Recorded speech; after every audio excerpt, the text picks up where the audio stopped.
Artis sekaligus pecinta satwa Irfan Hakim tak kuasa tahan tangisnya ketika tiba di Mapolres Bogor, Cibinong, Kabupaten Bogor, Selasa tanggal 27 Juli tahun 2021. Peristiwa ini terjadi ketika Irfan Hakim menghadiri rilis pengungkapan kasus pencurian ikan arwana milik rekannya yang merupakan pecinta satwa di Cibinong, Bogor.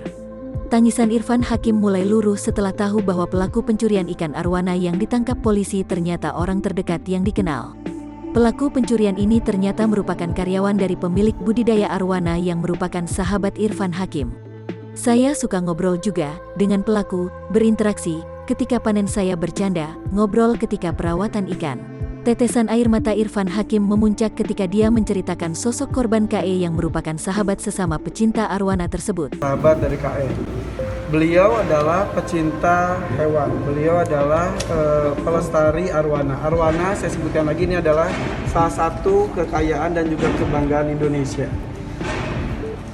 Tahun 70 kita masih mengkonsumsi arwana. Tapi beliau di tahun 70-an sudah mulai membudidayakannya. Karena beliau melihat ini benar-benar cantik dan juga ini benar-benar bisa menjadi aset bangsa. Berpuluh-puluh tahun sampai sekarang sudah kurang lebih 30 tahun lebih beliau sudah melestarikan ikan ini didampingi oleh orang-orang kepercayaannya. Sayang sekali salah satu orang kepercayaannya justru mengkhianati beliau. Saya agak emosi karena saya tahu apa yang dilakukan oleh sahabat saya KE. Beliau itu betapa cinta dengan arwana. Ketika tahu pelakunya siapa, tadi saya ketemu.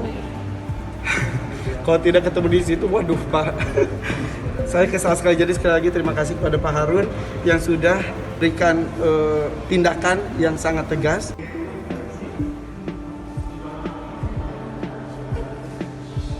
Selain menangis, Irfan Hakim juga terpantau beberapa kali mengaku merasa kesal setelah mendapati fakta sosok pelaku pencurian arwana Super Red yang menimbulkan kerugian 24 miliar rupiah tersebut.